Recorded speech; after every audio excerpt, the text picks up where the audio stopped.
What's going on, guys? Let me know if you can hear me. How's everybody doing tonight? Sorry for the delay.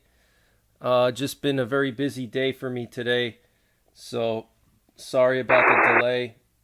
We do have some major breaking news that I wanted to cover tonight. Hope you guys had a good Friday so far. Hope you guys are having some fun plans for this weekend. I hope you have some fun plans for the weekend. Jay Moore, thank you for gifting 10 memberships. I appreciate that. Andrew Pickett, good to see you. Thank you for the donation. And Covert Prepper, thank you for the donation. Hope you're doing well. And thank you for gifting the memberships as well. Thank you very, very much. And Manny Cruz, thank you for gifting 20 memberships. Good to see you. So sorry again for the late live stream. Okay, you guys can hear me. Yeah, happy Father's Day to everybody out there. I know Father's Day's Sunday, but I wanted to just say it now before I forget. So to all the fathers out there, happy Father's Day. How's it going, Powerful Preps? Owl Fox Prepper, how's it going? So we have some major breaking news coming in today. Before I get into that, I want to just show you something interesting going on tonight. We have this presidential doomsday plane that's heading to Offutt Air Base right now. It took off from D.C. and it was flying really fast, and it's about to land at Offutt Air Base in Omaha, Nebraska. And Offutt Air Base is home of U.S. Strategic Command, which is the most important base in the U.S. military. So maybe Biden went there. I'm not totally sure, but we do have a doomsday plane that went to Offutt Air Base right now. Okay, it's about to land here. So this is very serious, guys. It could be related to everything going on in Ukraine. Could be related to, Putin maybe getting ready to use tactical nukes. I don't know. We also have this group of planes here heading over to Europe for the Switzerland Peace Conference on Ukraine. You can see multiple of these VIP planes here. So you got two right here. We got actually let's see how many we got. 1, 2, 3, 4, 5 VIP planes heading overseas.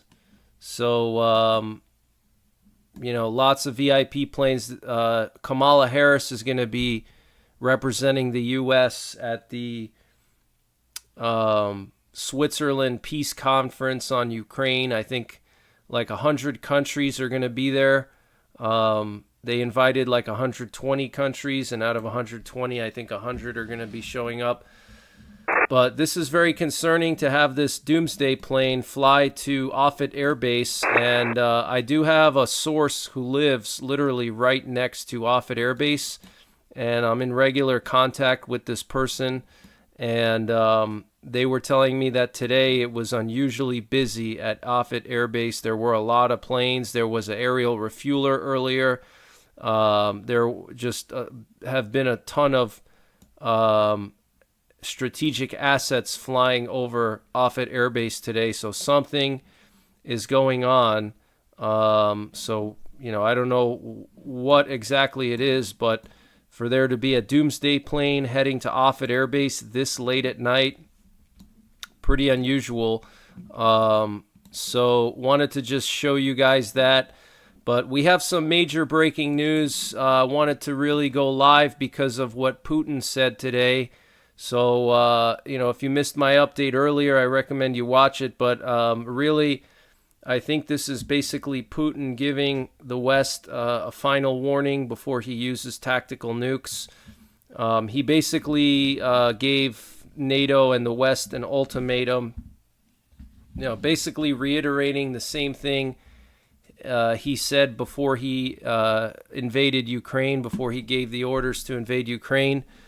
Basically just the same exact demands, minus the demands he had for the eastern part of NATO. Before he invaded Ukraine, he demanded that all the countries that were formerly part of the Warsaw Pact would have to basically become neutral, and NATO bases would have to be torn down, and NATO would have to leave from Poland, the Baltics, now Finland, Czech Republic, Slovakia, Romania.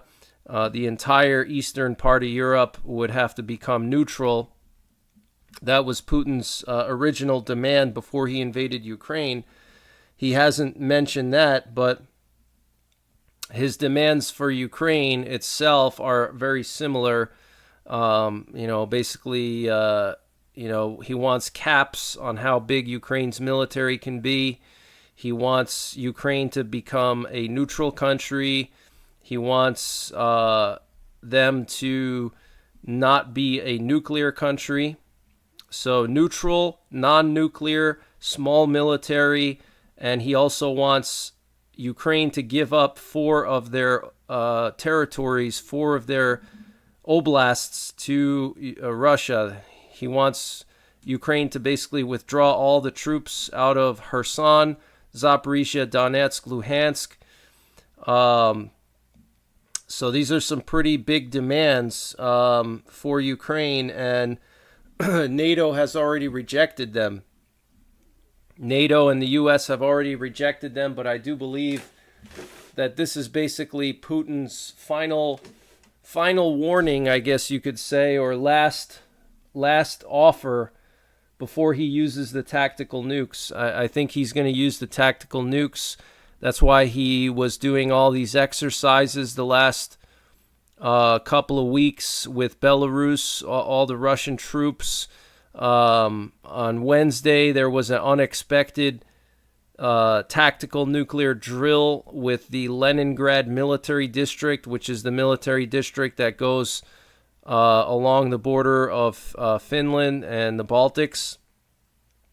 So Putin's tactical nukes are basically ready to launch. Okay, they've been put on standby, and now Putin is basically telling the West, here's our demands, and if you don't give in to our demands, we're not responsible for what happens next. So this is basically sort of like the few months before Putin decided to invade Ukraine. He was doing the same thing, giving ultimatums, saying you can't do this, you can't do that, and if you don't agree, then we're going to have to invade. And now he's doing the same thing, but instead of having troops on the border of Ukraine like last time what he did, it's basically he's repeating the same tactics. Okay, last time he moved 150,000 troops to the border of Ukraine. Everybody knew that the troops were there. He made it clear, he wanted everybody to see that the troops were there.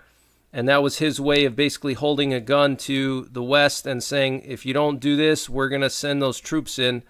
Sure enough, they didn't do it, and he sent the troops in, and now he's doing the same thing, except instead of having the troops on the border, he's got the tactical nukes on the border now.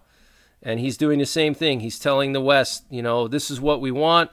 We want this, we want that. And he's basically saying, if you don't give it to us, then we're not going to negotiate, and we're not responsible for what happens, okay?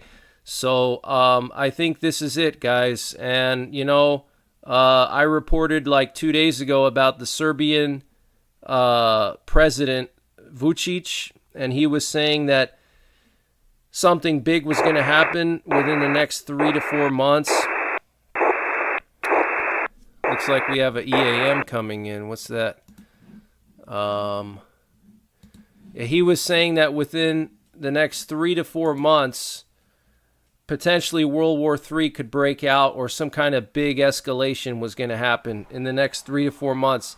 Now, this is the Serbian president. He obviously is on good terms with Putin, so he may have a little bit of inside knowledge, more inside knowledge than, NATO countries do, obviously, because they don't talk to Putin at all.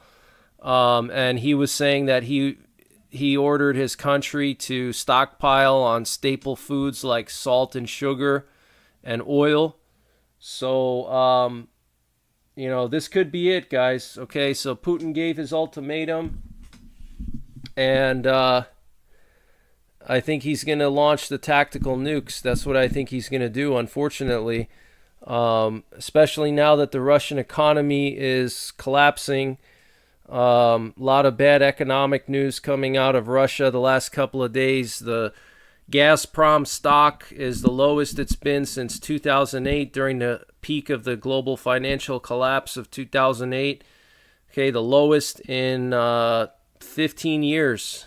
Okay, the lowest in 15 years, the stock price of Gazprom. Okay, and we know that gas and oil are the backbone of the Russian economy. Well, if their primary gas and oil company that's mostly state-owned is now basically collapsing slowly, then obviously it's going to ripple throughout all of Russia. And then also you have the situation with Russia banning the trading of dollars and euros. There's people in Russia trying to pull money out of their bank accounts and exchange it and stuff like that. And, banks in Russia are trying to prevent bank runs now. So all of this together could push Putin to do something crazy. And I know a lot of people think that he's bluffing. Putin is bluffing. Okay. And, you just have to look back 2 years ago. A lot of people were saying the same thing. They said, Putin's not going to actually invade Ukraine. That would be crazy. Why would Putin invade Ukraine? This is the 21st century. Well, Putin has a different mentality, okay? He's nuts, all right? He's not living in the same world that we are. And so if we look back at everything that's happened over the last 2 years, he invaded Ukraine. Not only did he invade Ukraine, but he has been bombarding their cities, bombarding their civilians, just horrific war crimes, attacking their energy infrastructure. They're saying that this coming winter, could be the worst winter yet for Ukraine because of all the attacks the last few months on Ukraine's energy infrastructure. Okay, they've destroyed like 90% of Ukraine's power plants. So, 90% of their power plants have been destroyed. Okay, Ukraine is literally running on a skeleton crew when it comes to their power plants. And this coming winter is going to be absolutely, crazy for Ukraine. Very, very difficult for them. And wouldn't it be the perfect timing for Russia to strike Ukraine before the winter with tactical nukes on all their big cities right before potentially Donald Trump gets elected and, there's a change in president? Putin would want to do this soon before there's a potential change in presidents and change of policy and attitude towards Russia.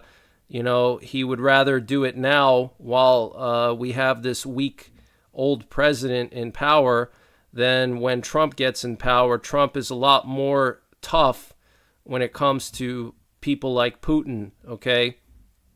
I know I probably just annoyed a lot of people by saying that, but it's true. It was under Trump that they built like 4 American bases in Poland, which scared Putin. Putin was scared of that because he saw that Trump wasn't messing around, okay? And that's why Putin didn't invade Ukraine when Trump was president. He waited until after Trump left, and then he invaded Ukraine, okay? Because he knew that Trump, was a little more of a wild card. And although maybe Trump acted like he was friends with Putin, I personally don't think he was. I think he was just saying that, because Trump is a good deal maker. Remember, that's what Trump is all about. He's all about making a deal. And he's good at lying to people and telling them what they want to hear. And I'm sure he was doing that a lot with Putin. But, nevertheless, whatever you think of Trump, the truth is that Putin waited until Trump left in order to attack Ukraine. And so he's going to want to make his next big move before Trump gets back in office, especially if the polls are showing that, Trump is going to win. We'll have to wait and see, but so I think we're at a crossroads here, and NATO has already rejected Putin's ultimatum, so both sides are sticking to their guns basically, and when that happens, it's just more and more escalation. Okay, Putin is demanding more than he did before. Okay, he basically wants Ukraine to give away 20% of their territory, which is crazy. That would be like, Canada invading Alaska and saying to us, "Hey, you got to give us Alaska or else." It's a big chunk of territory that Russia wants. We're not talking about some little town. He wants 4 provinces. Okay, and these 4 provinces together, they're huge. Ukraine is a huge country. Ukraine is bigger than Montana. Okay, Ukraine is, if you put Ukraine on the map of the U.S., it would stretch across all of Montana, parts of Wyoming, North Dakota, and South Dakota. It's a huge country, okay, and Putin wants to take like a third of it and basically tell Ukraine, hey, you got to give away a third of your territory. So Ukraine is not going to go for that. Russia, so it's only just going to keep escalating from here on out. So, get prepared, guys, because I'm very, very concerned about what's going to be coming in the next few weeks and the next few months. But, hopefully it doesn't happen. We gotta put our faith and trust in Jesus Christ, just like Paula says. We do have to trust in Jesus Christ, but at the end of the day, God has a plan for all of us, and what's going to happen is going to happen, and there's nothing we can do about it, but just know that God is watching everything, and God has a plan for this world. He's got a plan for all of us, and as tragic as all these wars are, there's a reason for everything. So just remember that. We don't always know, what God's plans are and why things happen the way they do, but there's always a reason for everything, So we have some breaking news with regards to Cuba. Looks like Canada deployed a warship to Cuba to monitor the Russian sub and the Russian warships that arrived there, and this was announced just a few hours after the U.S. deployed one of their subs to Cuba. So we now have an American sub in Cuba, on the southern part of Cuba in Guantanamo Bay, and then we have the Russian sub on the northern part of Cuba in Havana. I mean, they could literally launch missiles at each other from opposite sides of Cuba if they wanted to. I mean, could you imagine that? I mean, that could happen. They could be lobbing missiles over Cuba at each other. I mean, that's just crazy. But now we have Canada deploying one of their advanced warships to Cuba. Now, I want to remind you guys that the American sub that arrived in Guantanamo Bay, it actually carries Tomahawk missiles. Okay. So there's a reason why they moved that sub there. I think the reason why is if there was a contingency and they had to strike those warships and that whole, base that Russia has, like a naval base in Cuba now, they could hit it with the Tomahawk missiles. But multiple sources, including Reuters, are reporting that Canada has deployed a warship to Cuba to monitor the Russian sub and the Russian warships. A Canadian Navy patrol ship sailed into Havana early on Friday, just hours after the U.S. announced a fast attack sub had docked at its Guantanamo naval base in Cuba. Both vessels on the heels of Russian warships that arrived on the island earlier this week.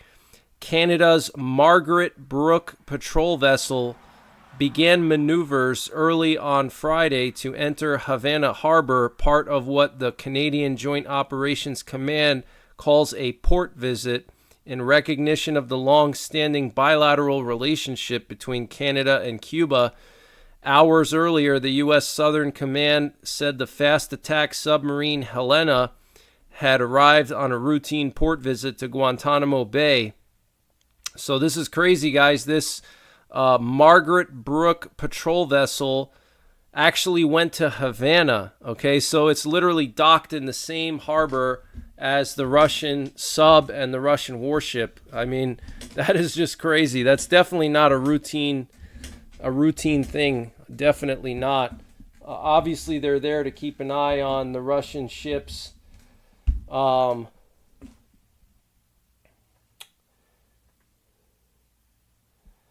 Andrew Pickett, thank you so much for the donation. I really appreciate it. Thank you for everything you do, Greg. Praying for all eyes to open to see and believe that Jesus died for all sins of all time and rose from the grave. Yes, amen. I agree with you. Flynn K, thank you for the donation. I appreciate it. Greg, to add to Putin's problems, the G7 is discussing seizing $300 billion in Russian assets. I did hear something about it, and Putin was threatening to retaliate. So, that's going to be pretty interesting. But thank you for the donation. I appreciate it. Thanks to all the mods for showing up tonight. Ross Niderman, Kin Koi, good to see you. Good to see you, Teresa Dunn. Laura Miller, how's it going?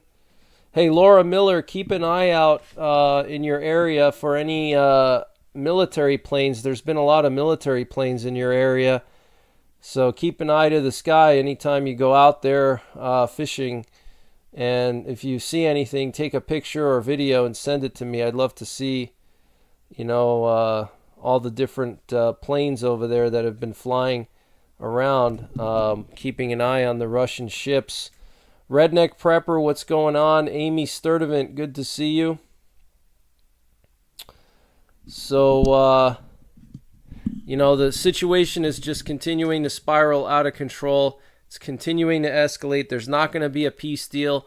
It's just going to continue to escalate, okay? And now we're at the crossroads where this is going to escalate to the next level with Russia using tactical nukes on Ukraine. It's going to happen. I'm telling you, it's going to happen. I can just feel it. Putin put all those tactical nukes right on the border of Ukraine, and he didn't do that just for fun, okay? And Putin also said today that almost 700,000 Russian soldiers are in the special operations zone. So he's talking about the part of Ukraine that Russia is fighting in. He's claiming that there's 750,000 Russian troops fighting there. We also have some major breaking news that's unconfirmed right now, that the Polish Ministry of Foreign Affairs has issued a warning to all Polish nationals who are in Russia to leave Russia immediately. Okay, so that's pretty concerning also. I don't know if something's about to happen and they want Polish people to get out of Russia, like some kind of big escalation, but this is unconfirmed reports at this time. The Polish Foreign Ministry issuing a communication to all Polish nationals who are in Russia to leave immediately. And we have this interesting news coming out of Serbia. The Deputy Prime Minister of Serbia, Alexander Vulin, is the first politician in the history of the former Yugoslavia to pay tribute to Joseph Stalin in Moscow by laying a wreath on his grave. Wow, really strange. And we have some very concerning information coming out of the Middle East. The Israeli Defense Forces Northern Command has completed extensive preparations for a large assault on Hezbollah, and they're waiting for the order from the government, and apparently a decision is going to be made within about 2 weeks or so. Okay, so this is very, very serious, guys. Okay, Israel is on the verge of going into Lebanon and taking out Hezbollah, and Israeli Prime Minister Benjamin Netanyahu is going to be coming to the U.S., I believe, next week. I think on Monday he's supposed to speak to Congress, okay? And Amos Hochstein, that's Biden's diplomat, who's going to... He's going to try to go to the Middle East over the weekend to try to talk Israel out of going into Lebanon. All right, but I don't think it's going to work. And the leader of Hezbollah, Hassan Nasrallah, is currently hiding underground in the Dahia neighborhood of Beirut, and the location of his hiding place is apparently known to Israel. And Israel is currently mulling over the possibility of assassinating him. This is being reported by credible Israeli media sources. Okay, so Israel is considering launching a strike on Nasrallah and taking him out in his bunker. Okay, so we'll have to wait and see, but it wouldn't surprise me if Israel did that, to be honest with you, because Israel has done stuff like that in the past many times. Peggy McGuire, thank you so much for the donation. I hope you're doing well. Thank you, Greg, for all you do. Thank you, mods. You really are the best. Thank you, family. I see you encouraging one another. Trust Jesus as your personal savior. Your eternity depends on this. Love you all. Wow, Peggy, that was so nice. Thank you so much. That was very kind of you. Thank you very much. I hope you're having a good evening, and thanks for all the support. It's Peggy McGuire, she's awesome. She's awesome. Eli Lassetti, thank you for gifting the memberships. I really appreciate that. Hope you're having a good Friday. So, very serious situation there. And Defense Minister Yoav Gallant, that's the Defense Minister of Israel, said that France has adopted hostile policies against Israel. And sources from China are reporting that they're hearing tunneling noises and they're seeing missiles being moved at night near Fengshan, Guangdong, and they're coming from Shantou or Zhejiang. Okay, so credible sources in China are reporting these tunneling noises and that they're seeing missiles being moved at night near this coastal area opposite of Taiwan. Okay, Fengshan and Guangdong. Okay, so I don't know what tunneling noises would be caused by. My guess is maybe they're building some underground storage or something, that they're gonna maybe store all their tanks and equipment there, and this way they have everything pre-positioned for their invasion of Taiwan. And this way there won't be any signature of them moving massive amounts of equipment towards the shoreline. But tunneling noises and missiles being moved at night in China, opposite of Taiwan, very concerning. And there was another Houthi attack on a ship in the Red Sea. Apparently a Houthi drone boat struck the MV Tudor and killed a sailor, marking the first successful drone boat attack by the Houthis. This is one in a recent string of successful strikes against commercial ships, with 4 attacks carried out over 5 days and more than 30 since November. Wow. So the situation in the Red Sea is not getting any better. So it's just escalating on all fronts, basically. Let me just play some videos for you here. We have some video footage of Putin. Let me get this up on the screen. Hold on one sec here.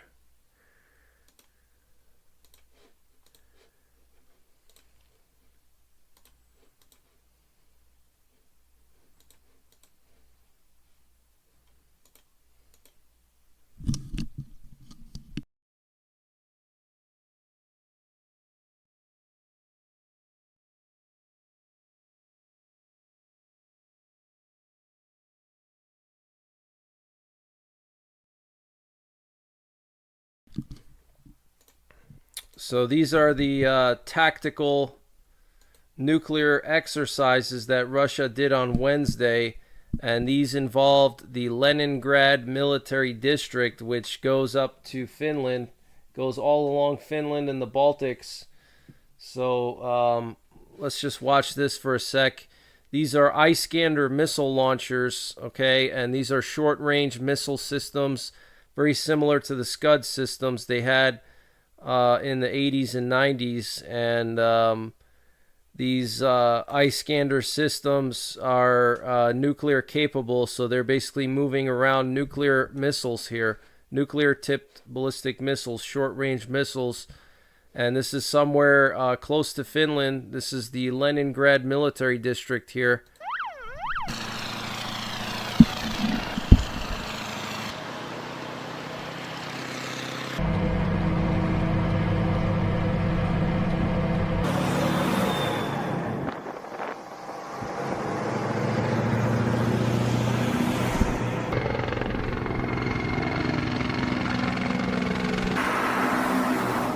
You can see they're getting helicopter escort, and they're moving quite quickly too.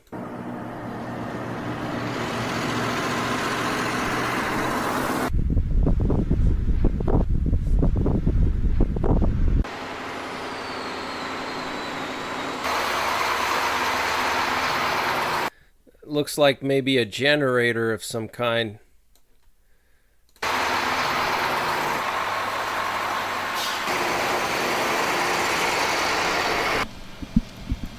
And then here is something very concerning. So Russia deployed a nuclear-tipped anti-ship ballistic missile on one of their corvettes in the Baltic Sea. And yesterday, or earlier this morning, a B-52 flew into the Baltic Sea. And we've been seeing a ton of NATO reconnaissance in the Baltic Sea the last week or so. And maybe this is why. But here they are loading up a nuclear-armed anti-ship missile, okay, right in NATO's backyard.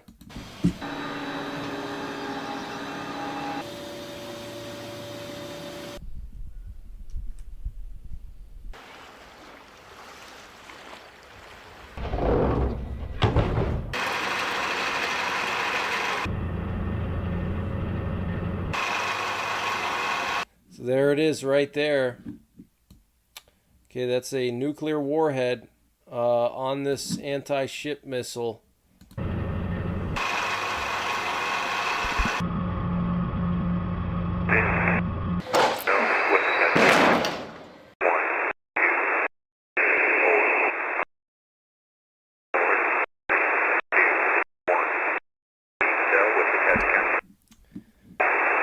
We just had a test count. You hear that? There was just a test count. But there's some writing on the side of this missile. I don't know if anybody... Let me see. See that writing there? I'm going to see if I can actually translate that now on Google Lens. Let me see here. I'm going to try to translate that real quick and see what it says.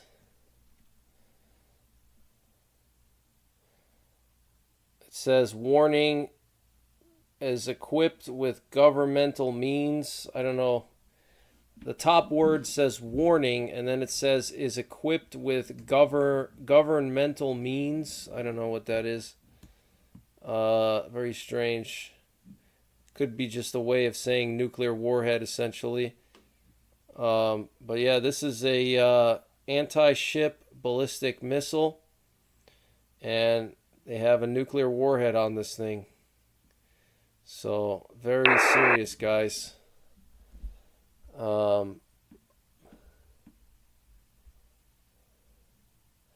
it says warning is equipped with governmental means. Not sure what that means. That's weird. That's what my translator says. The fact that they have a warning on it, or it says is not equipped with means, I don't know. Very strange. I don't know if there's anybody out there who can speak Russian, or read Russian rather. Well, this is a big missile. Look how long it is. Look, you can see the guy standing here, and then you can see this missile, how long it is. I mean, it's probably 20 plus feet long. Look, this is just like the back half of it. You got two guys standing here, so this is a 20-foot long missile. So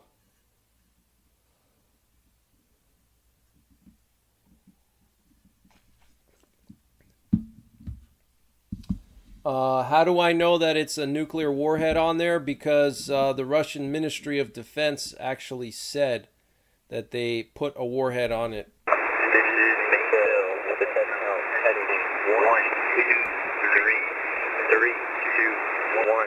This is Miguel with the test count out. Mainsail with a test count, so things are picking up if they're doing test counts. So how do I know it's equipped with a warhead? Because the Russian Ministry of Defense said that they were doing, these are part of their tactical nuclear exercises. So this was part of that tactical nuclear quote-unquote exercise, and they loaded these anti-ship ballistic missiles with nuclear warheads designed to sink American aircraft carriers. These are very fast maneuverable ships. They're called corvettes, and they could be used to take out an aircraft carrier or large warship, and they have the nuclear warhead on it to help with not just destroying the ship, because aircraft carriers are huge, but also they could detonate it close to the ship and potentially cause other issues.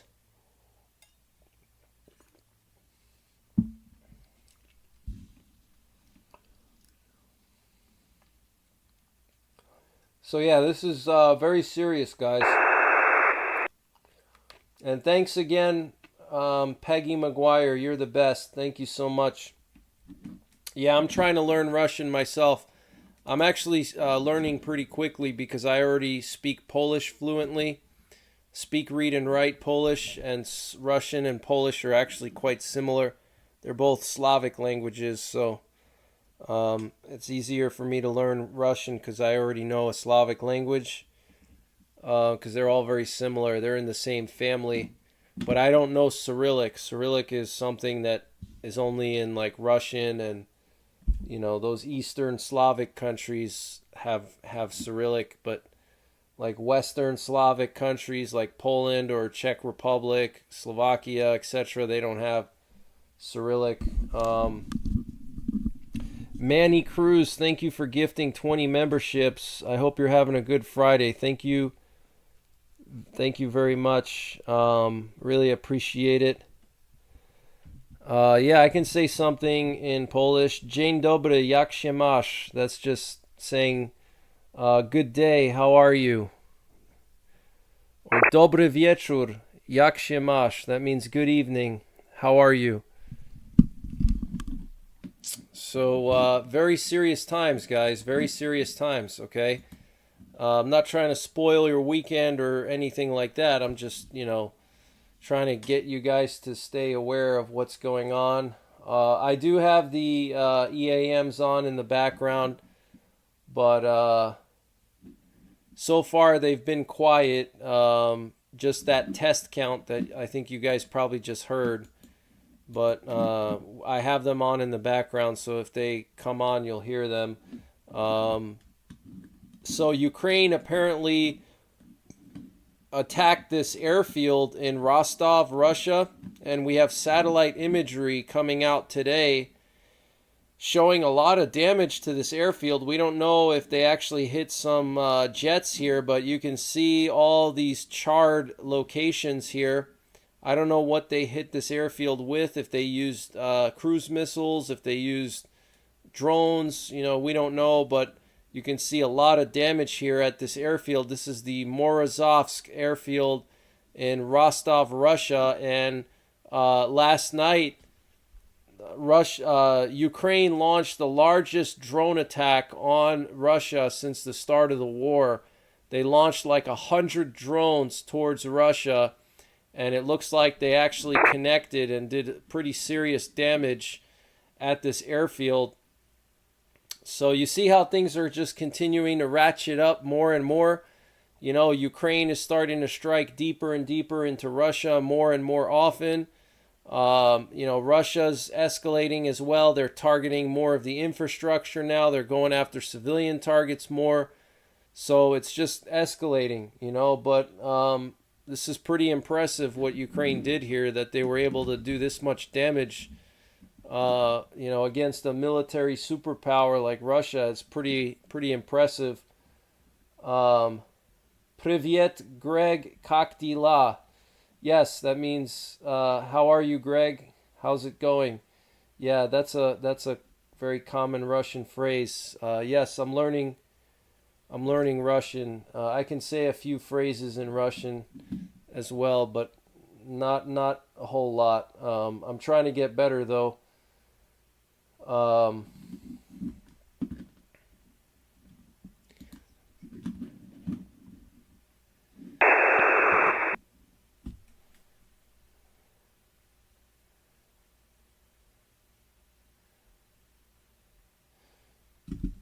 Привет, как дела? Я надеюсь, очень хорошо. There you go. Some Russian for you. I think I said that right. Я надеюсь, очень хорошо. Means I think you're doing very good.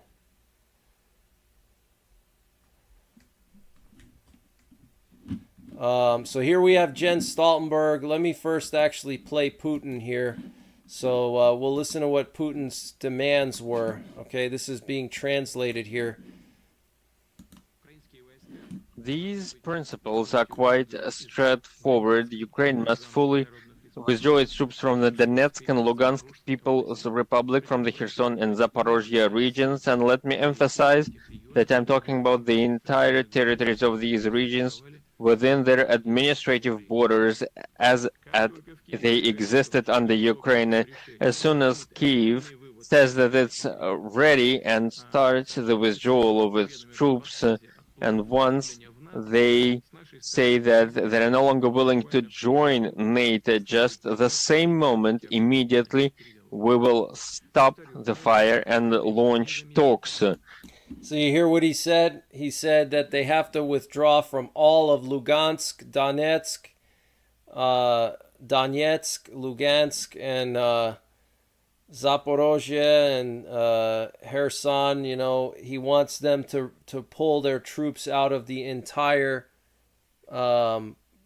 oblasts, okay? And then he says they have to declare their intention not to join NATO. The entire territories of these regions. The entire territories of these regions. You know how big these territories are? That would include the city of Kherson. That would include the city of Zaporizhia, which has like 750,000 people. This would be a huge gain for Russia if they were to take that much land. They would be able to expand their economic base and expand their agriculture. That I'm talking about the entire territories of these regions. And let me emphasize that I'm talking about the entire territories of these regions. And let me emphasize that I'm talking about the entire territories of these regions. And let me emphasize that I'm talking about the entire territories of these regions within their administrative borders as they existed under Ukraine. As soon as Kyiv says that it's ready and starts the withdrawal of its troops, and once they say that they're no longer willing to join NATO, just the same moment, immediately, we will stop the fire and launch talks. We will do this immediately. Let me repeat this. At the same time, we guarantee that Ukraine will be able to withdraw its troops safely. These decisions on the withdrawal of troops and the non-aligned status and the dialogue with Russia, which will define Ukraine's future, we believe that these decisions must be taken by Kyiv independently, guided by the genuine interests, national interests of the Ukrainian people, without getting instructions from the West. We can doubt that this is possible. So he even says we can doubt that this is possible. So he doesn't think it's going to happen, but these are his demands. I see someone wrote something in Polish here. Lucia. She said, Boże, chroń nas wszystkich. That means God protect us all. Debbie G, thank you for the donation. It's my birthday and a perfect day for rapture. Regardless, Paul told us we'd know the season. So keep looking up, fam. Love you, bro. Thank you, Debbie. I appreciate it. And happy birthday. I'm assuming you're talking about off-grid desert farming, Paul. Is that who you're talking about? I hope you're doing well, Debbie, and happy birthday to you. Looks like you're a Gemini. So enjoy your birthday. So yeah, this is what Putin said earlier. Its troops safely. These decisions on the withdrawal of troops and then non-aligned status and the dialogue with Russia, which will define Ukraine's future, we believe that these decisions must be taken by Kyiv independently, guided by the genuine interests, national interests of the Ukrainian people, without getting instructions from the West. We can doubt. Oh, Debbie says no, brother, the Apostle Paul. Oh, okay, gotcha, the Apostle. Right. Okay, I got confused. Yes, God will never forsake us. That's right. Very, very true. God will never forsake us.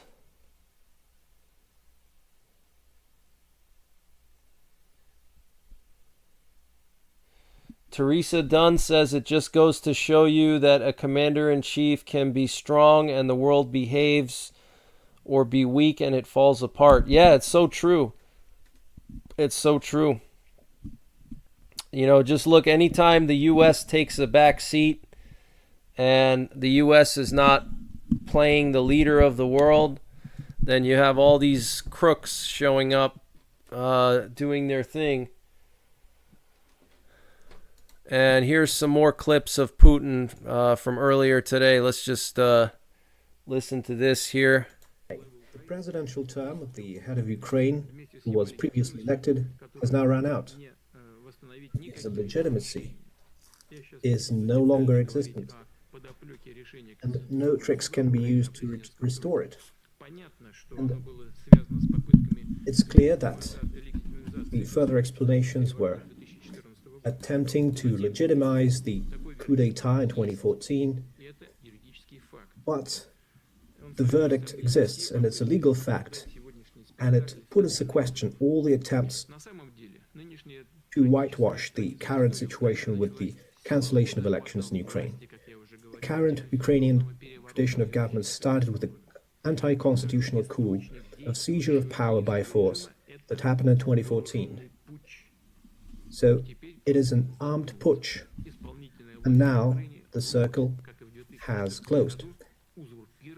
The executive power is held by those who usurped it illegally, once again, though it's illegitimate. So the situation with the cancellation of elections reflects the nature of the Kyiv regime, which grew from the armed coup of 2014. It has its roots in that coup. After they have cancelled the elections, they're still holding to power, something that is prohibited by Article 5 of the Constitution. I quote, "The right to determine and change the constitutional order of Ukraine belongs to the people and cannot be taken away by the state, its organs, or its officials." Such actions are also covered by Article 9 of the Criminal Code of Ukraine, which speaks about a violent overthrow of government or seizure of power or collusion to commit such acts. Such usurpation was justified in 2014 by the needs of the revolution, and now by a military need. But the nature is the same. There's a collusion among the leadership of Ukraine. The Verkhovna Rada is controlled by the parliamentary majority, and they're acting to usurp power. And it is a criminal act under Ukrainian law. The Ukrainian constitution does not allow for cancelling or shifting the deadlines for the elections, even during martial law. What does the Constitution provide for? It says that during martial law, elections in the Verkhovna Rada can be postponed. So the Ukrainian law provided one exception where the powers of the organ of government are prolonged, and it is only and exceptionally and exclusively in relation to Verkhovna Rada as the Ukrainian parliament. So he's talking about how Zelensky canceled the election in Ukraine. He's just basically talking about that. Man in front is sleeping. That's so funny. Yeah, Putin's speeches have really become very long-winded and boring. Amy Sturdivant says Greg really puts in a lot of time for us. Yeah, I try my best. Yeah, it does take a lot of time to look up all this info. Let me play this interview here or speech from Jens Stoltenberg, the leader of Nato. This was his response to Putin's demands. So they basically shrugged it off. It's not for Ukraine to withdraw forces from Ukrainian territory. It's for Russia to withdraw their forces from occupied Ukrainian land. And this proposal is a proposal that actually means that Russia should have the right to occupy even more Ukrainian land. All the 4 provinces that they claim are not Ukrainian. So this just demonstrates that this is not a proposal made in good faith, but this is a proposal that actually means that Russia should achieve their war aims by also expecting, or expecting that Ukraine should give up significantly more land than Russia has been able to occupy so far. So this is not a peace proposal. This is a proposal of more aggression, more occupation, and it demonstrates in a way that Russia's aim is to control Ukraine, and that has been the purpose of Russia since the beginning of this war, and that's a blatant violation of international law, and that's also the reason why NATO allies continue to support Ukraine. Yeah, I agree. Both sides do need to talk. The problem is both sides, they don't want to meet in the middle. That's the problem. They need to meet in the middle, But it's just continuing to escalate. But here NATO is basically shrugging off everything Putin demanded. But they have to meet in the middle. If they don't, we're heading towards nuclear war. Because, Putin has those tactical nukes on standby right now. Okay? Look at his body language. What about his body language? Can you elaborate? I'm just curious. I don't really notice a whole lot about his body. I'm not a body language reader, per se. Yeah, that's a good song. Meet in the Middle by Diamond Rio. Cynthia says, hi, Mr. Greg. May our Creator, Father God, continue to bless you and your family. Thank you for being so diligent in the pursuit of the truth in our times. Oh, my pleasure. Thank you so much for the blessing and the prayers. His arms are crossed. It's a protective position. Yes, that's true. That's true, it is. He's a nervous man, folded arms. Yeah, I did notice the arms crossed. I did notice the arms crossed. That could mean many things. He could be nervous. I don't know. Let's watch it again. It's not for Ukraine to withdraw forces from Ukrainian territory. It's for Russia to withdraw their forces from occupied Ukrainian land. And this proposal is a proposal that actually means that Russia should have the right to occupy even more Ukrainian land, all the 4 provinces that they claim are not Ukrainian.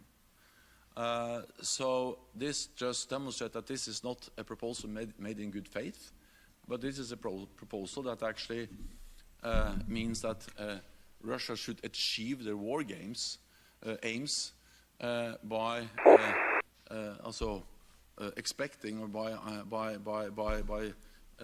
expecting that Ukraine should give up significantly more land than Russia has been able to occupy so far. So this is not a peace proposal.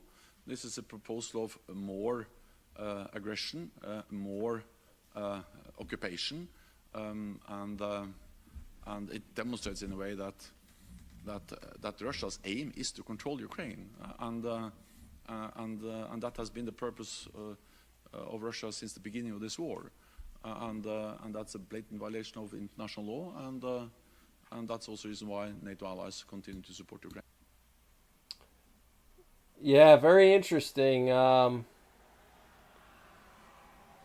Very interesting.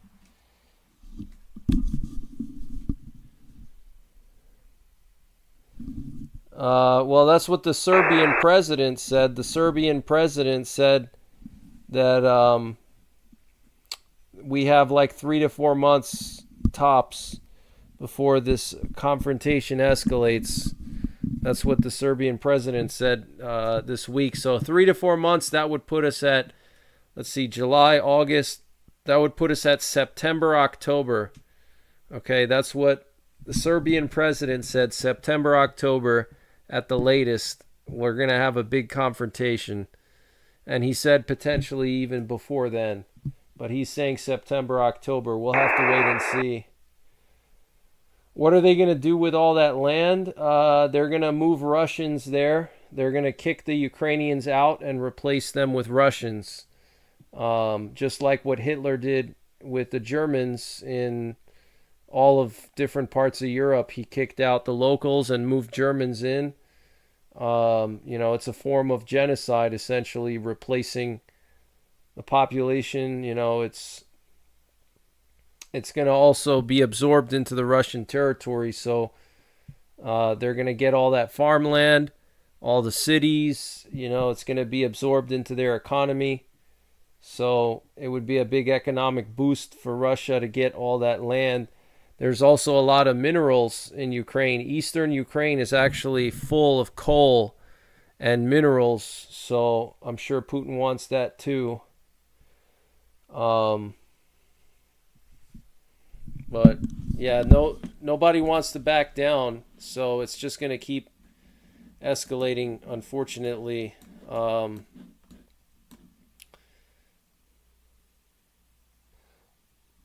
McCallie Dawn says, "This world is cray-cray. I'm going home." Where did we meet in the middle with Hitler? Yeah, that's a good point. That's a good point. We didn't meet in the middle with Hitler. What we did with Hitler was we gave Hitler part of Czechoslovakia, thinking that if we sacrificed a little bit of Czechoslovakia, that Hitler wouldn't be interested in invading any other countries. And we kind of did the same thing already with Putin, in the fact that we allowed Russia to take over Crimea, and now they're taking over parts of Ukraine, and nobody's really doing anything about it. And it's just like history repeating itself. Putin probably feels unstoppable at this point because he knows that he can basically do anything, and there's no consequence for it. So I think the war is going to escalate. I think Putin's going to probably use nukes, and there's going to be some kind of an escalation with NATO and Russia. What exactly it is, it's hard to say, but it's not looking too good.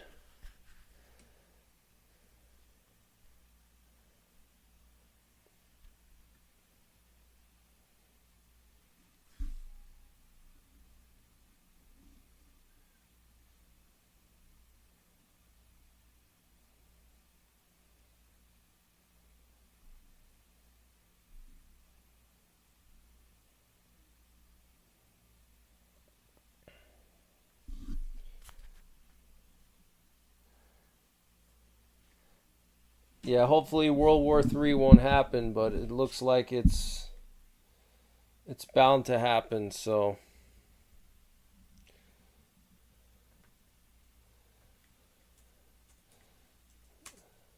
but it looks like we're going to have a nuclear summer.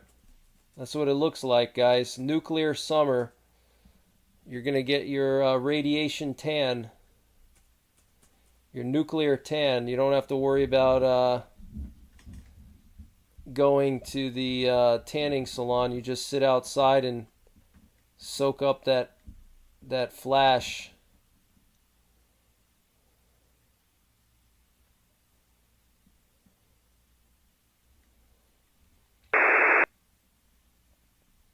Wanted to just quickly shout out a channel you guys may be familiar with, Gina Colvin Hill. Gina Maria Colvin Hill. Apparently her stepfather, something happened with her stepfather. Let me see here.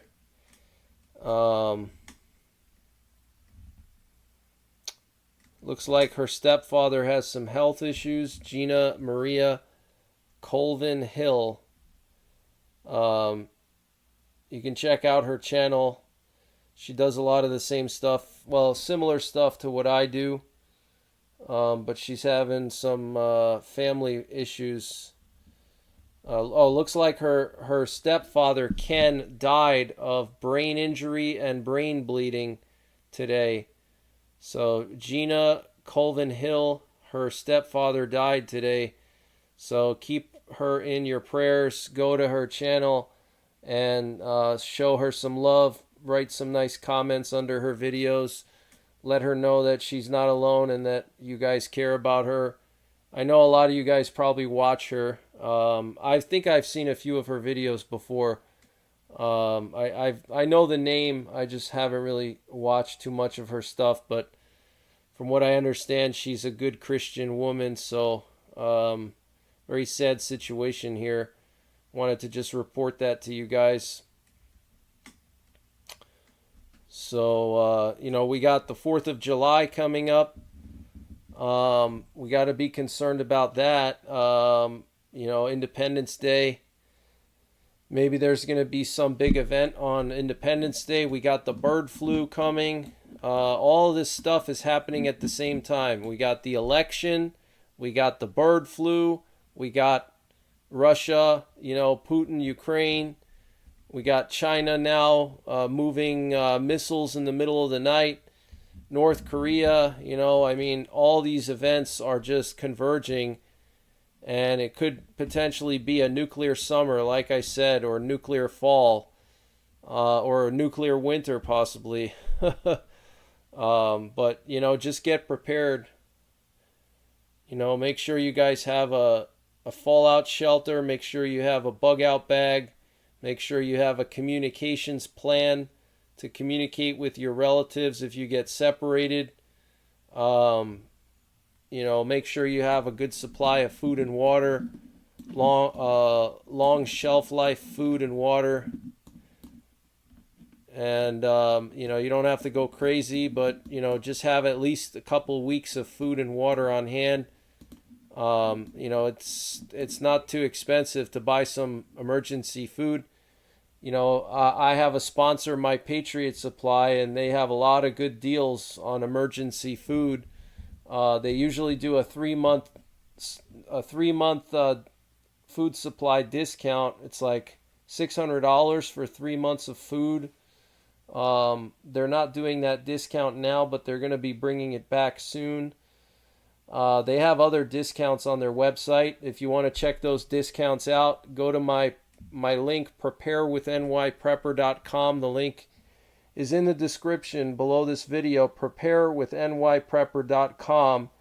And when you get to that page, at the top, you'll see the My Patriot Supply logo, and you click on their logo, and that'll take you to their store, and you'll get all the discounts at their store.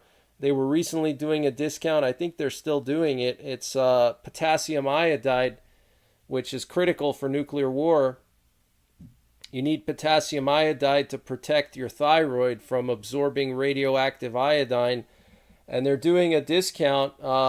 One bottle of 60 pills of potassium iodide for $10. Okay, that is a steal. Okay, 60 pills for $10, potassium iodide, and that's 130 milligrams per pill. So that's actually 60 days worth of potassium iodide. That's way more than you're going to ever need. That one bottle would probably be enough for an entire family. But I stocked up and I bought a few bottles. So, that's just one example. They have all kinds of stuff there too. And they do a lot of discounts all the time. And they have emergency food discounts too. They have 6-month food supplies, 3-month food supplies, 2-week food supplies, 3-day food supplies. And they're always doing different discounts on them. They're constantly changing them. So you got to see what the discount is today. But you got to use my link, preparewith.nyprepper.com, to get those discounts. And it's not just on their food and potassium iodide. It's on all kinds of prepping stuff. So solar generators, water filters, water purification, fire starting, everything, you can imagine it's all there. So check it out. Thought I would just quickly mention that, but regardless whether you use My Patriot Supply or not, you should have emergency food and basic supplies on hand for an emergency. Okay. At least a month, in my opinion, minimum 1 month of food, 1 month of water, 1 month of medicines that you need if you have, diabetes or some kind of chronic illness that, requires medicine for you to, maintain it. Make sure you have at least a month's supply if you can, but things are really getting crazy here. Let's just see. We got some activity here on the Korean Peninsula.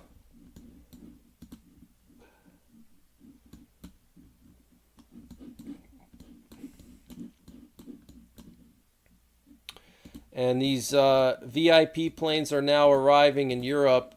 Kamala Harris and her entourage, they're all arriving in Europe right now for the Switzerland Peace Summit on Ukraine.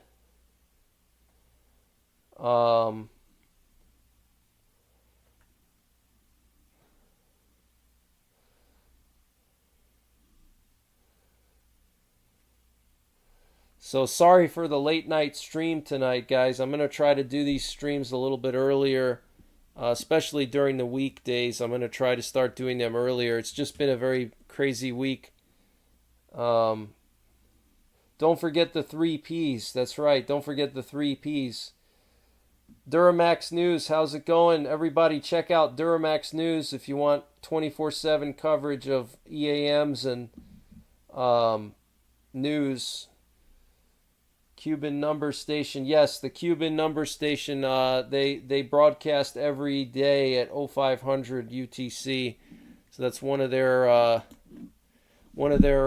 nightly broadcasts. But I wonder I don't know if do they broadcast on Friday nights though? That seems a little bit unusual. It could be because of the Russian sub there.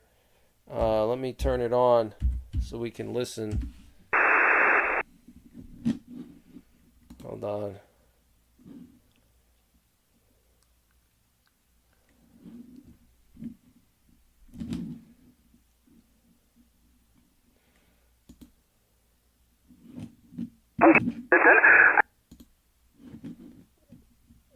Cuban number station. I'm trying to find it. I can't find it anywhere.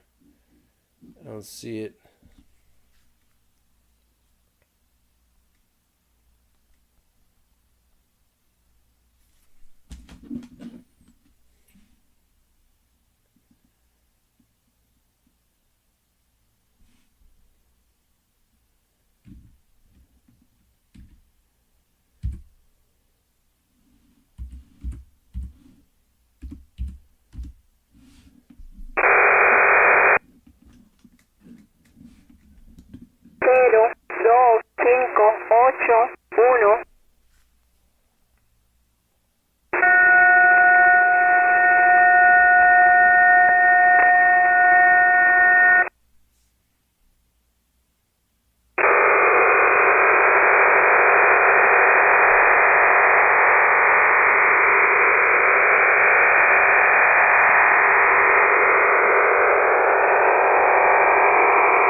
So this is a Cuban sleeper cell station. They issue codes out to operatives in North America. They could be Russian operatives, Cuban operatives, Iranian operatives, Chinese, North Korean, whatever.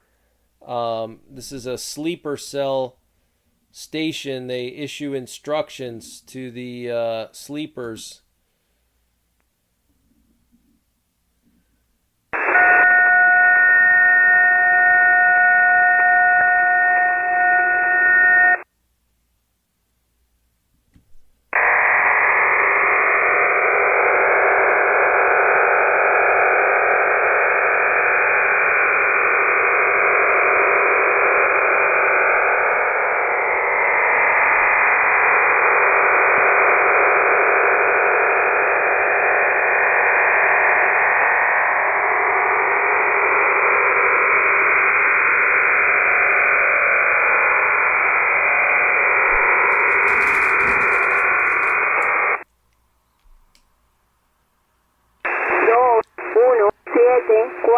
Cuatro.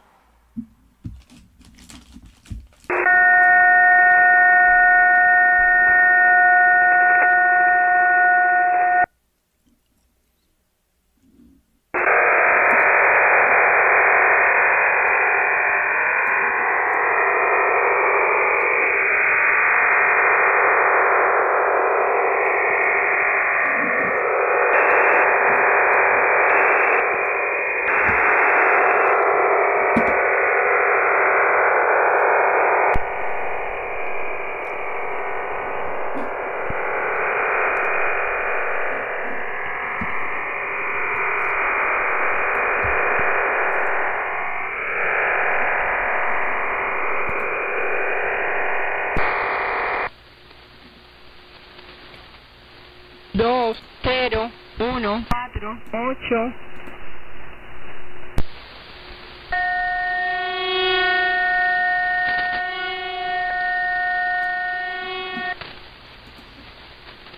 So I'm not going to make you guys listen to all of that, but we have a Cuban spy station broadcasting right now. Yes, this is real time. This is real time. That's happening right now. We also have what appears to be NATO encrypted traffic broadcasting right now. So that means NATO is on high alert. Is as 1,000 years. So very serious times, guys. We're living in very serious times. We're literally right on the verge of Putin nuking Ukraine.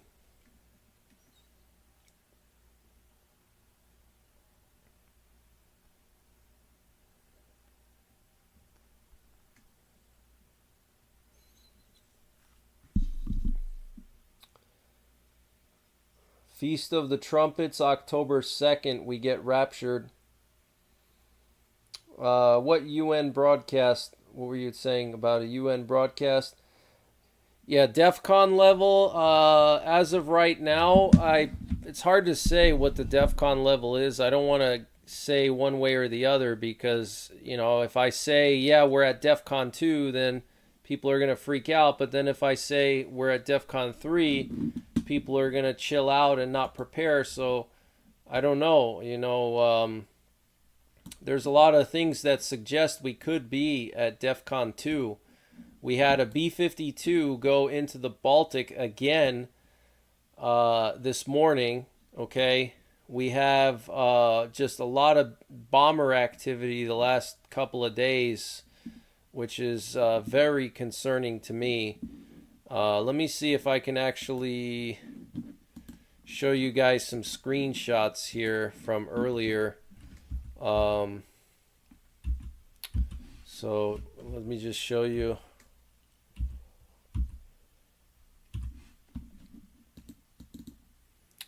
So this was a B-52 nuclear bomber that flew into the Baltic Sea near the Danish Straits, and it was looping over here pretty low. near this island. I don't know if this is Swedish or Danish, probably Swedish. It's called Rani or Rone. I don't know how to say it. And at the same time, there was a sub hunter in the area. There was also a B-52 that went down to the Mediterranean last night for the second time in a row. This is probably the third time that a B-52 has flown into the Baltics in the last week. So yeah, something is going on. And then we had a sub hunter here off the coast of Latvia flying over the Gotland Island last night. So yeah, something's brewing, guys. We could be at DEF CON 2. It's hard to say. You know, nobody truly knows. The only thing is I haven't heard any, EAMs lately. The EAMs have been very quiet, but that could be because they're already on standby. So they don't really need to transmit unless they're getting the launch codes to actually launch the missiles, Here we have one of the B-52s that went down to the Mediterranean 2 nights in a row.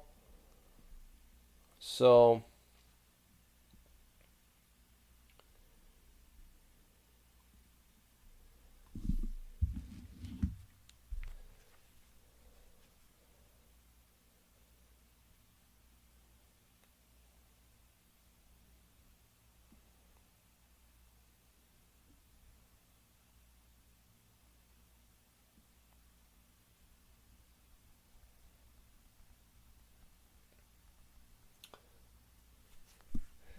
So let me just play that Cuban station for you.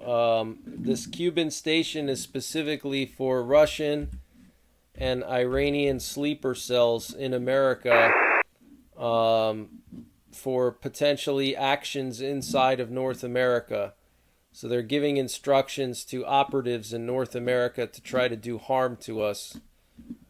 0, 1, 4, 8.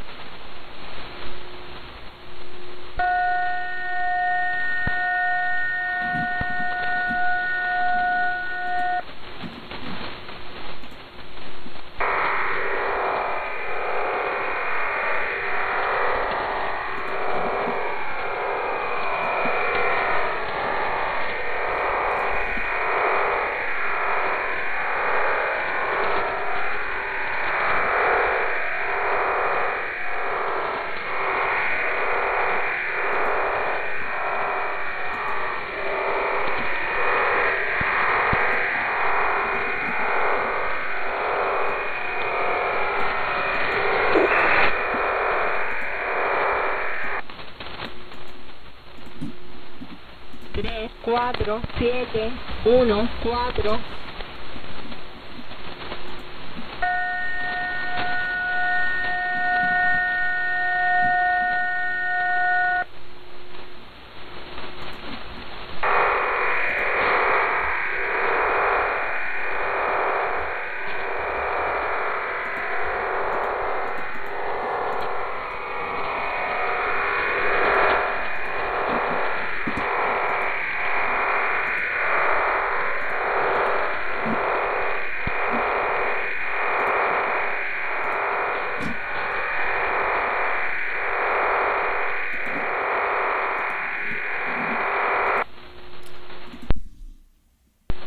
Cero, dos, cinco, ocho, uno. So I'm not going to keep making you guys listen to this. It's pretty annoying, but those are instructions to Russian agents, Iranian agents in North America. Stephen, thank you for the donation, Stephen. I really appreciate that. I hope you're having a good Friday night. Thank you very, very much for that donation. Thank you so much. Really appreciate that. It's very kind of you. That's a big donation. Thank you. Ivan, thank you for the donation. I'll definitely keep up what I'm doing, Ivan. Thank you so much. Wow, Stephen, thank you so much for that generous donation. Appreciate it.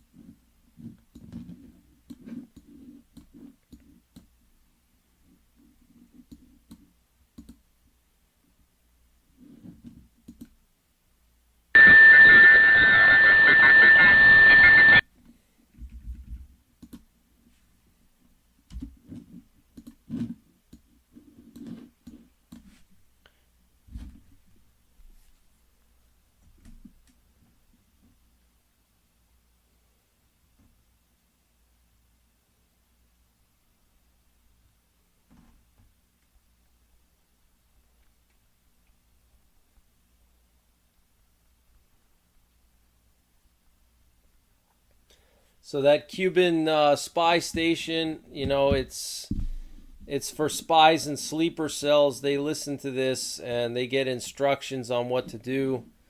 And these are people. They could be your neighbors. They could be, you know, people on your street that live next to you, and you know you don't even know that they're a spy. But that's how spies are these days. It's not like James Bond anymore. It's just like any citizen can be a spy, you know. But crazy times, guys. Absolutely insane. There was another air raid alert in Ukraine tonight, but so far I haven't heard anything about damage done.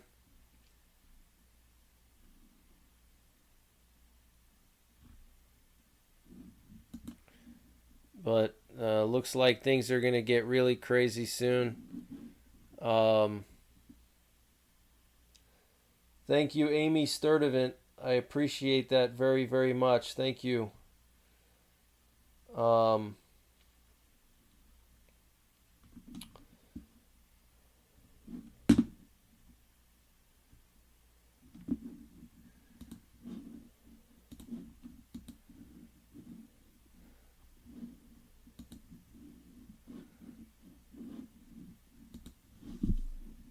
Just going to read this article to you from Sputnik News.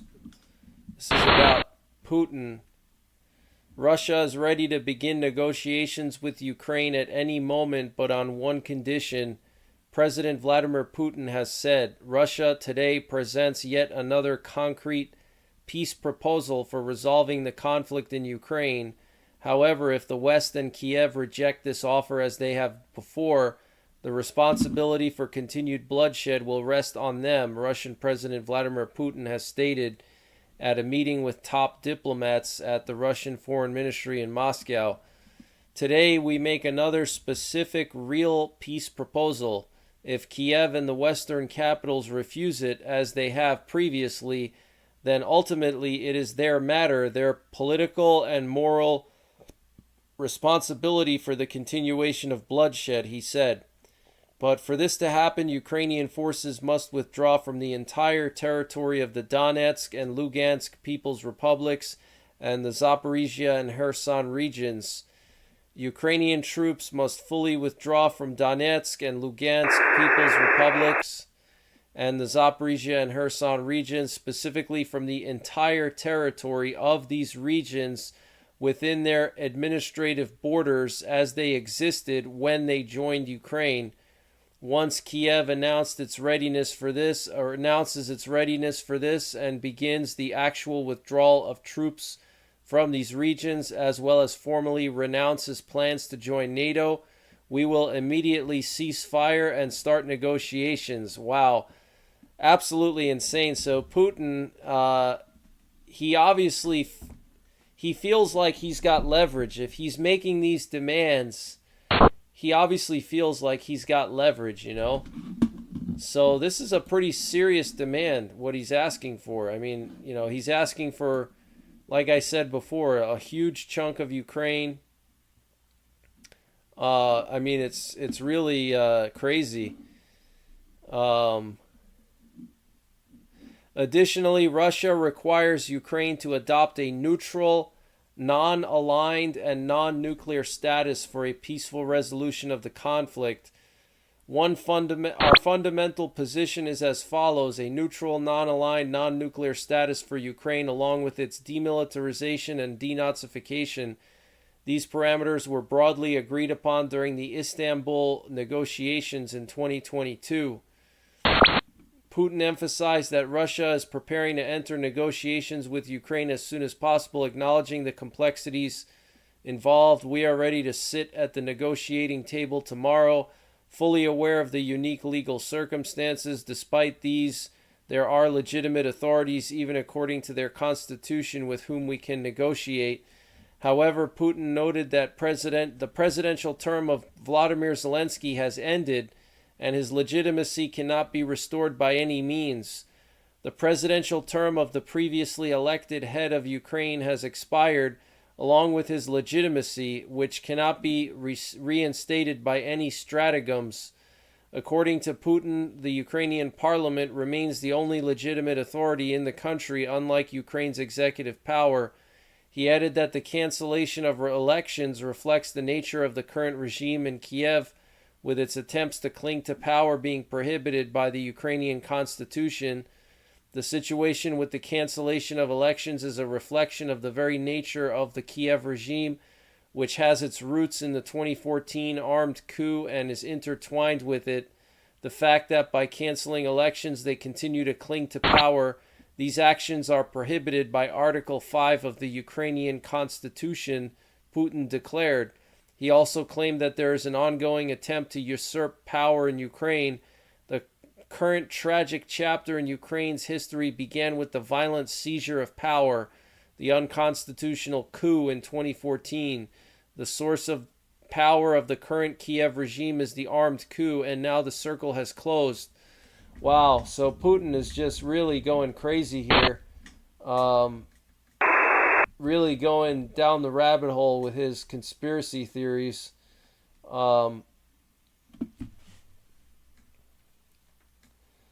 Vanessa, thank you so much for gifting those memberships. I really, really appreciate it. And thanks for all your support. You're the best. Really appreciate you. Thank you so much. Thanks to all the moderators for hanging out tonight. Yeah, I haven't heard anything from USN SEALs. I haven't heard anything from him. So I'm going to try to find out what's going on with him. We have some breaking news about the U.S. House of Representatives passed a bill today that would automatically register men between the ages of 18 and 26 for selective service.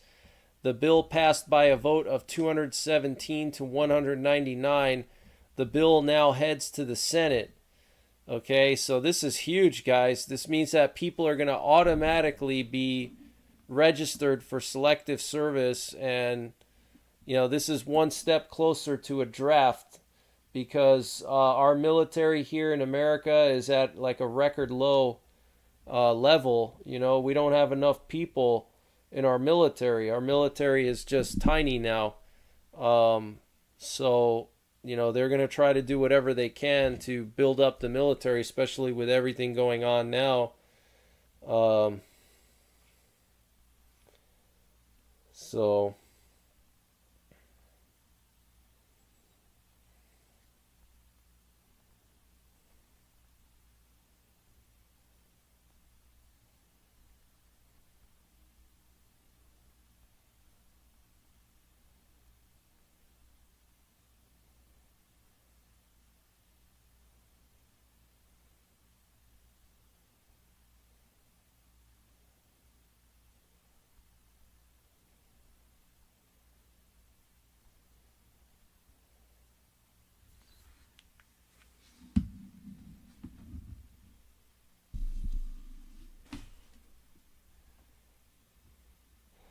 Rosemary Fabian, thank you for gifting 20 memberships. It's very nice of you. Thank you so much.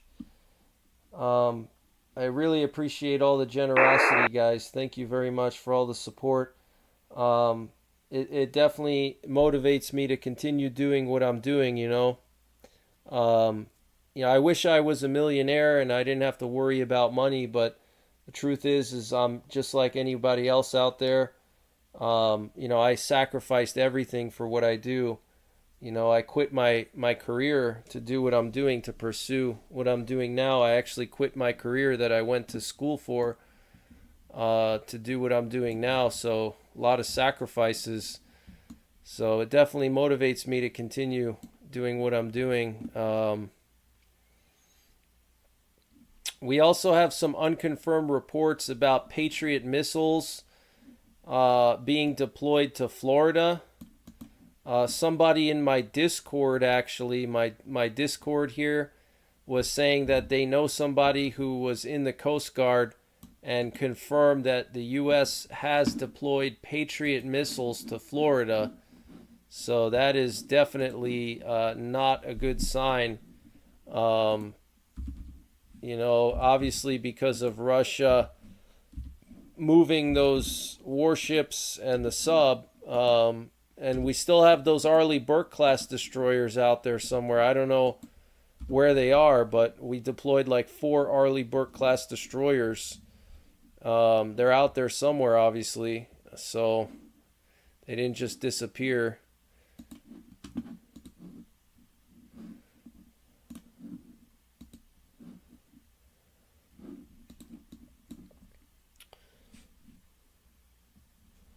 Melissa says, thank you for your sacrifices, Greg. Because you did that, we get honest news, and that is priceless. No problem. Thanks for the kind comments. I appreciate it. And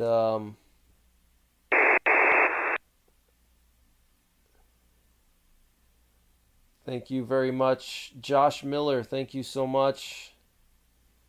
Appreciate it. NYPrepper, good to see you. Eli Lassetti, thank you for the gifted memberships. I really appreciate it. Thank you so much. Wow, check this out. Look at this. We got a Doomsday plane taking off from the UK. I wonder if that's Lloyd Austin heading back. I don't think so, because Lloyd Austin went back earlier, like yesterday. Earlier today. I guess I still consider it the same day, even though by the clock. But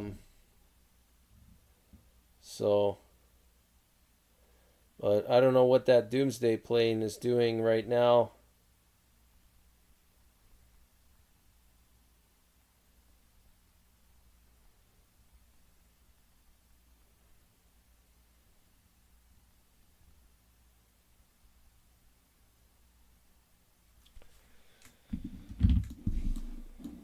Just see if there's any activity here. Look at this, guys. We have this Sikorsky Nighthawk off the coast of Cape Hatteras. Check that out. That thing's been up there for a while. It's pretty weird.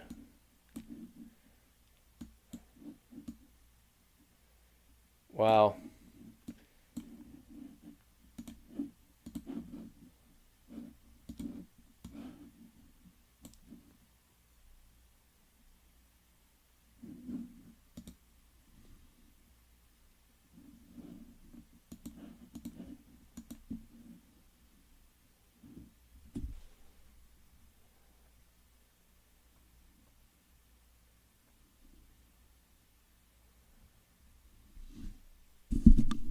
Halja, thank you for the donation. I appreciate it. Thank you so much. Paleo Greenbird, good to see you. Hey, Greg, greetings from Maine. Off topic, but any insight regarding the Arkin Zulus day-night scope? I wanted to get in on night vision at an entry-level investment, mostly pest control 50 yards. I've never actually used the Arkin Zulu scope, so I'm not too sure. My recommendation would be to look for a night vision clip-on or a thermal clip-on. They actually go for pretty reasonable price, depending on what you consider reasonable. But some of the better quality clip-ons, night vision and thermal, they clip onto your existing scope. So that's actually better because you can take it off when you don't need it, like during the daytime or hunting season, and then you can put it on. They go for like $1,000 or something, sometimes more, but that's what I would recommend. That's what I have experience with. That's what I personally have, thermal clip-ons. But I don't know anything about Arkin Zulu. I'm sorry, but thanks for the donation, bro. I really appreciate it, and stay safe up there in Maine. Watch out for the bears. So bears are very active right now. It's their mating season, so they're very territorial.